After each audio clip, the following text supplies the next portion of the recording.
What's going on, guys? It's Gendo here, and welcome to episode 26 of For the Love of the Game. And of course, it is time for the promotion playoffs, as Queen's Park will be taking on Queen of the South in the semifinals. And as you know from last episode, Forfar will be taking on Cowdenbeath, who are in the Scottish Championship, for that other playoff final spot. But before we get to those matches, since we don't have anything else to talk about, let's take a look at how the rest of Scotland laid out. Now, you already have taken a look at our league for the entire season, but mostly at the top four. So let's take a look at the bottom. Airdrie get themselves relegated to League 2.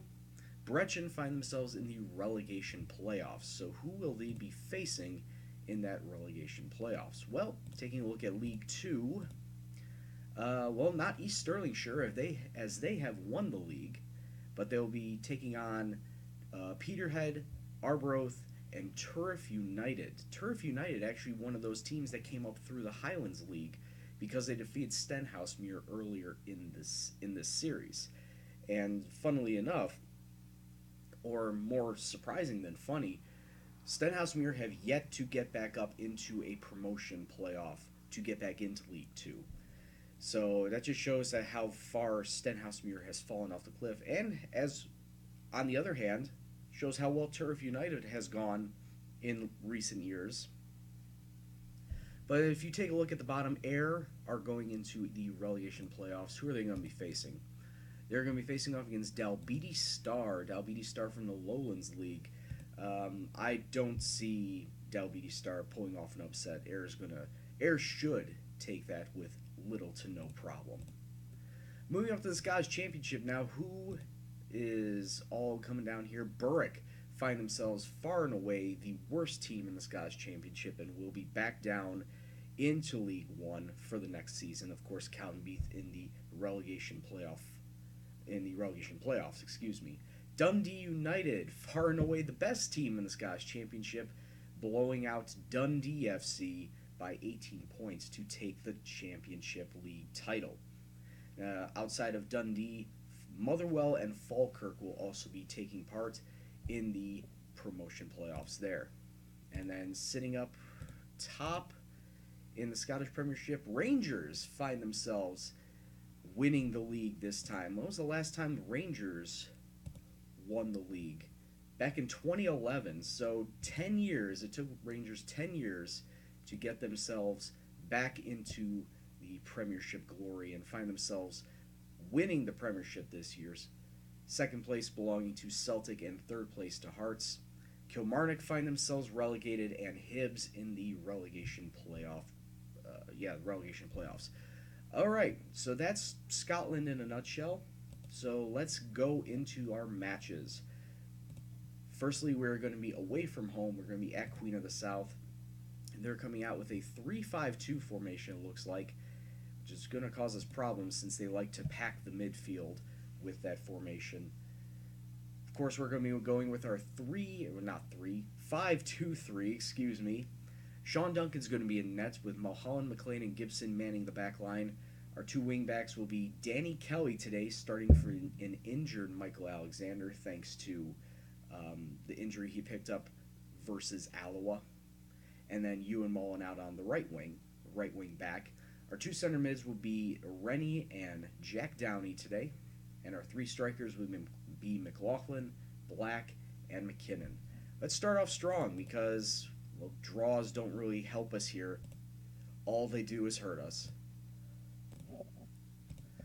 Alright, and team talks went fairly well as we kick off the first leg in this semifinal. Queen of the South going to be in blue and whites, and of course we'll be in our traditional black and white hoops. And already Queen of the South mounting a very nice attack there, but that's taken away early on. That's something I need to worry about with this 3-5-2 that Queen of the South are running. They're going to have a lot of players in the midfield to help develop play. So I need to start closing people down as soon as possible, essentially. But haven't needed to do much as the first half just flies by.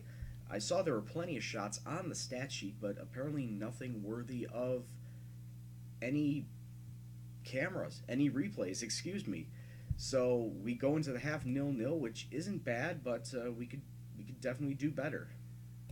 Guys have been unlucky, so defense, get out there. But I need to be a little hard on the strikers because I definitely need better chances up front. I'm sorry, McLaughlin, if you don't like that, but fact's a fact. You need to score goals. All right, so we get back out here with the second half, and hopefully it'll be a little bit more eventful than the first. Queen of the South had 10 shots, 5 of them on target. We had 6 and 1. Like I said, I'm surprised that none of them were highlight worthy. Maybe we'll find a highlight here somewhere. 10 minutes gone by, and Queen of the South finally get ourselves a first highlight that's not a kickoff highlight, but it doesn't go our way as Queen of the South looking to be very attacking. Go, that's a great ball, but an even better save by Sean Duncan. Scaring me there, jeez. Let's tell our boys to push forward. We need to be a little bit more attacking. We need to push forward and get guys into the box so we can actually have a chance at goal. 15 minutes left, and one of their players goes off injured. I still need a goal, and that needs to come from somewhere. We're going to bring on Ryan Waters for Andy McKinnon, Kenny O'Brien for John Black, and Jack Downey's not looking too hot, so Stephen Mullen's going to come in for him. And then once again, if I can, just tell everyone, just demand more. For these last 14 minutes and change, demand more from our players. Get a couple more shots on goal, shots on target, and who knows, maybe one of them will go in. 78 minutes gone. We do have the ball. We are pushing forward. McLaughlin, oh, you need to hold on to that ball. Easily dispossessed. Now Queen of the South may turn it into an attack as they're bringing up the right wing with some great passing. Good movement. Centers it off the crossbar. Jeez, good clearance, but really, really close from long range. Now with 8 minutes to go, good tackle. The Queen of the South still with the ball, still attacking. Another good tackle from Rennie. Ewan Mullen is really, really knackered out. Oh, you can't do that. You cannot do that. Tackle him. Oh, just wide, thankfully.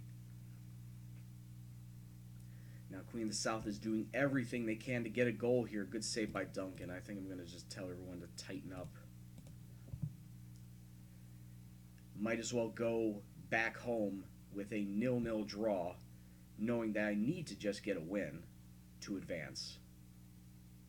A win by any margin to advance. Still 5 minutes left in this game, and it's a lot of pinball in the middle, a lot of midfield battles. McLean clearing that, but not to touch. Queen of the South still with the ball, still pressuring. Boys just need to keep going out there. Oh, he's onside. A good save by Sean Duncan. Sean Duncan really has been the savior of this match. He's kept us in it throughout the majority of this match. So if it ends up 0-0, we definitely know who the man of the match should be. It should go to Sean Duncan. And with 3 minutes on the clock left in stoppage time, most of it gone, almost all of it gone. 20 seconds left, final highlight of the match. Don't foul out. I'm using a basketball term here. Don't get a second yellow card, Christian Gibson. And he won't. It ends in a very, very uneventful 0-0 draw. A lot of shots going Queen of the South's way, but not a lot of highlights. So I definitely need to pick it up in the second half of this semifinal leg. Definitely far from pleased with what I saw because 7 shots, only one of them on target. We need to pick that up if we want to advance to the final and just progress as a team in general. In the other match, Forfar and Cowdenbeath tie 1-1, so basically whoever comes out on top in that match is going to be advancing to the final. So when we come back, it'll be the second leg of this semifinal. Don't go anywhere. We'll be right back. Alright, and here we go with the second leg of this semifinal. Queen's Park going to be at home at Hampton Park. 1,600 tickets have been sold for this. And if you take a look at the far right, it looks like Cowdenbeath did in fact beat Forfar 3-2 on aggregate. So whoever wins this match will be taking them on in the promotion finals. Well, I guess it would be relegation finals since Cowden beat her in the championship. But for us, it would be the promotion finals. So let's take a look at what our starting 11 is going to look like. There have been a few changes due to some fitness issues. Andy McLean is taking over for Danny Kelly out on left wing back, and taking his place back at center back was Ross McCrory. And then Paul Simpson has come on for, I believe it was Jack Downey because of fitness issues. And finally, Ryan Waters is coming in for Callum McLaughlin after a pretty poor performance in the last match. All right, we know what we need to do. We need to win if we want to move on to the finals. Draw will only put us into extra time. So let's kick off and hope for the best here. All right, and the second 90 is underway. Winner advances, loser stays in League One for another season. Of course, we're going to be with our black and white hoops. And Forfar in all blues this time. Ewan Mullen picking himself a knock. That's not good. Good takeaway by Rennie in the 6th minute. We need to push men forward. It's over the top. John Black is there. He could pass it off, but instead opts to shoot and shoots it right at the goalkeeper. Good save. Forces the corner, though. Corner comes in, and nobody is there on our end to help that one along. Just about the 11th minute, and we do have... Wow, okay, that was a long ball forward that was cleared all the way back. Recycle it back to Duncan. Let's try and play something through the center, I guess. Duncan gets it forward. Can we keep control of it? We do. Rennie throwing it forward, out left to Waters. Waters to McKinnon, down to John Black, and John Black cannons it. A low worm burner into the left side of the net. And first goal of this leg. First goal of this series, too. It's 1-0 Queen's Park after 11 minutes.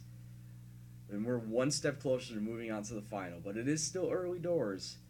So we need to try and temper our excitement as now Queen's Park 3 minutes later, or sorry, not Queen's Park, but Queen of the South 3 minutes later have themselves an attack. And our guys need to watch the fouling. Paul Simpson already on a yellow this early in the match. I may sub him out at halftime just to remove that threat, remove that danger. He looks like he's playing really reckless right now. I may just sub him off here. I'm just going to sub him off right now just because he is playing very recklessly, and I don't want that. So, and doesn't matter. Queen of the South find themselves an answer. Oh, it was offside. I thought he was on, but I'll take it. Disallowed. And it's still 1-0 to Queen's Park. Paul Simpson coming off just because, like I said, I don't want to see that yellow, and he has been playing rather recklessly. So Ross Doherty comes on for him. And 26 minutes gone. I'm just going to encourage the boys. Or maybe not encourage them, tell them to concentrate. Certainly tell them to concentrate, because we need to, tell them to cut out the fouling a little bit. So it got Paul Simpson in trouble. I mean, the South continuing their offensive onslaught. It bounced off the post. We need to keep... Oh, jeez. Ever since that first goal, it has been all Queen of the South. They have just been constantly pushing forward, and they finally crack our defense. And can I yell at my team? No, I can't really yell at my team. Because they've just been coming on to us, and they're still coming on to us. They are playing angry right now, Queen of the South. Ooh, just wide of the post. They're doing everything they can. And we're not doing anything. Well, maybe... Nah, McKinnon couldn't catch that. I don't feel like I should be changing anything up right now. But if they are going to continue playing angry like this and continue doing that, Roy just outside the post. It's been all Queen of the South, and this is really starting to get annoying.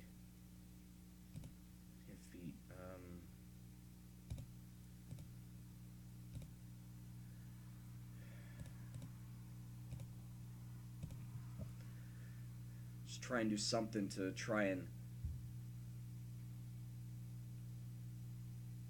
I don't know, stop them.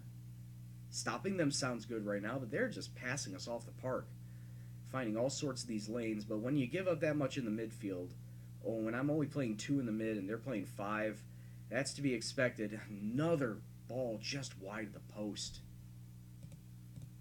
It's been all Queen of the South this half. Good tackle by Mullen. The ball goes right back to him. We cannot keep possession. He's offside. He's offside. He's offside.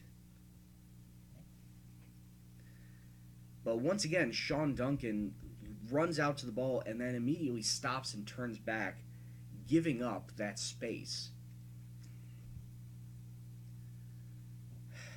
I'm not happy with what I'm seeing. Okay, I need to make another sub. Doherty's going to go play right wing back now. And in the center of the park, we're going to put in Stephen Mullen. And that's it for now. So I got one sub left for the next 45 minutes. And I just need to hope. Well, that's a goal. Yeah. I could call it.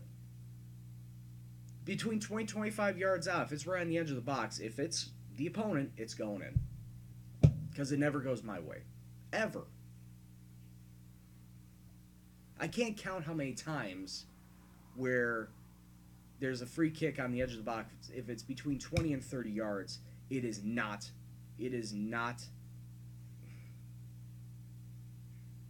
I can't even say words. Because it'll always go in. It'll always go in for them. It'll never go in for me. And I need something in attack right now. With 20 minutes left, we need to find a goal.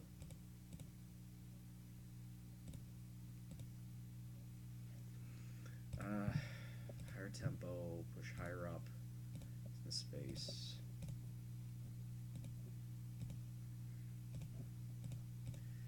Tell them to push forward. 16 minutes left to go. Queen of the South with the lead. And pretty much dominating every aspect of the game. We're not getting any shot off. Look at that. Time just flying by. And we couldn't do a single damn thing.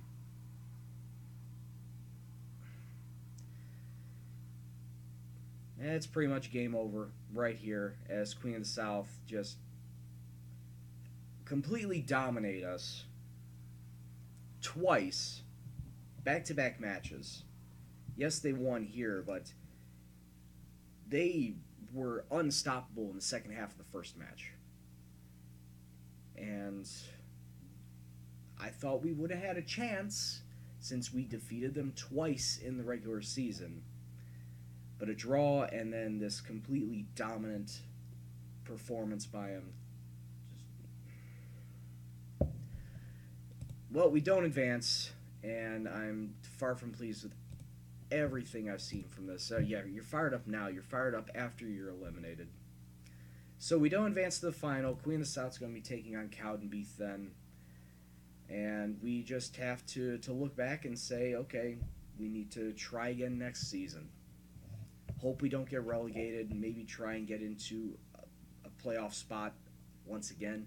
I was really fortunate that everything came together. It was like a perfect storm of players and tactics, and I thought for sure that with what we were doing all season it would have led to a title, if not promotion, through the playoffs. And bowing out like this, like we did, is completely unacceptable from this team. We should have at least made the final. I was confident we were going to make the final. And to just completely get outshot, outplayed, out everything by Queen of the South is just unacceptable. So that is going to be the end of the season. I might as well do the end of the season roundup right now. At that point, no, not general info, selection info.